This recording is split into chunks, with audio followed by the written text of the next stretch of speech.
Still accepting interns too. So I know you're not pitching for that, but oh yeah, interns, please. yeah. So, but yeah, so full service team, and we do everything. I love to tell people anything with words, we have you. So yeah, it's a lot.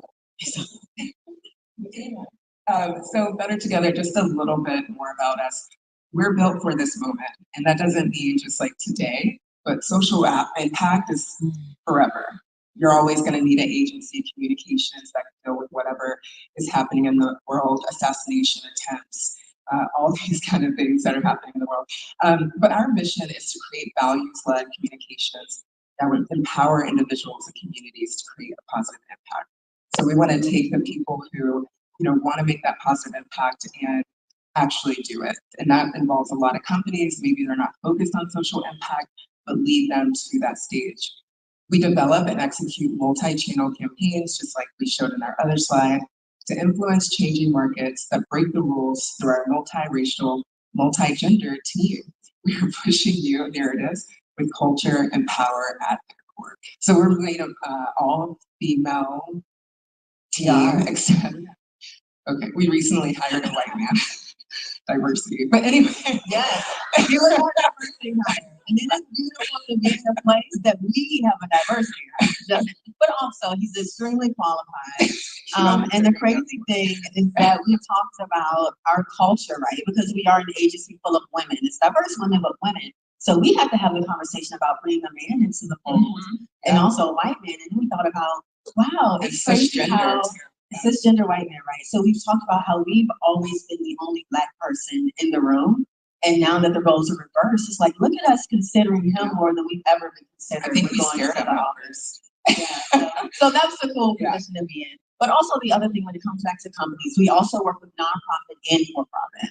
And I think a lot of times whenever we say social impact, people immediately think nonprofit.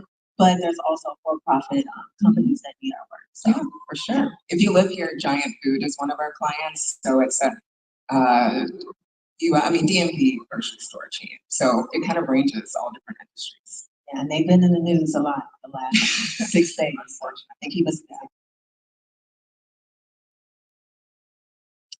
Okay, so we're here for crisis communications preparedness.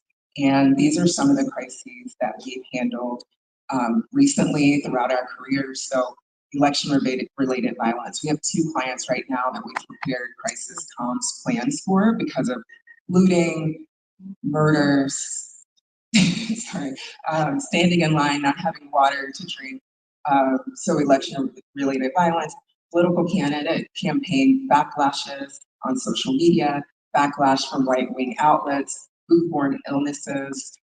Earlier in my career, Golden Corral, there was an employee who put the meat outside and then served it to people. So contagious diseases, data breaches, accidents with loss of life, lack of clean water, hello Detroit, misuse of finances, ethics, and lack of compliance with organization chapters. Is there anything you haven't done yet? And you've been like, oh, I really want to do that thing. Because Catherine loves crisis. So I don't know.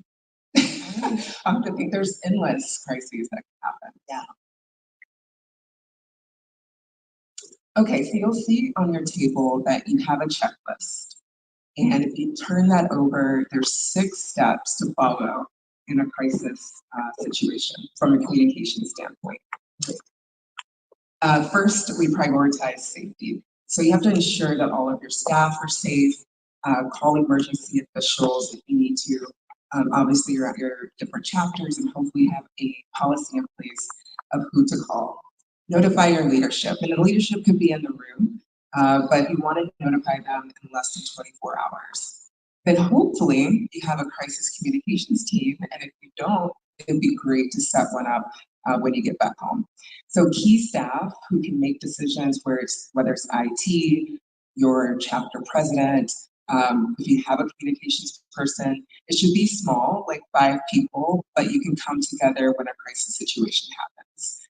Also, I would say go ahead and start a text thread, start a signal group where you don't have to use it all the time, but you can quickly get in touch.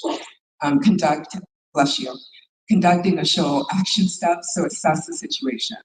You don't know if it's really a crisis. It could just be a situation where you need to monitor it, or it could be a full-blown crisis. So designate your leaders, know who spokespeople are, and knowing who your spokespeople are is important before the crisis situation. Who's been media trained? Who won't say weird things to media that you don't want them to know? So that's very important to do. Determine your response. Is it full-blown, we're going to the media, we're going to tell them, about the situation, or do we need to create materials as holding statements, as a holding press release that you don't know if it's going to go out, but it could, and you're going to be prepared. Again, assign roles for media, stakeholder management. Are you going to tell your members what's happening? How can they contribute? Make sure that nothing is going wrong. Then go public. Not always do you need to go public, but evaluate the situation. Take your initial holding statements and materials, and definitely watch social media. It moves fast, things change. Make sure you're doing that, and then evaluate the crisis. So at the end, how did it work? Were you on top of things? What do you need to change? What about the checklist maybe doesn't apply to you? But making sure, and if you have, you can develop a crisis plan, which will make sure you're really prepared. But if you just have a crisis come up and you're not particularly prepared, these 6 steps will help you complete that crisis response.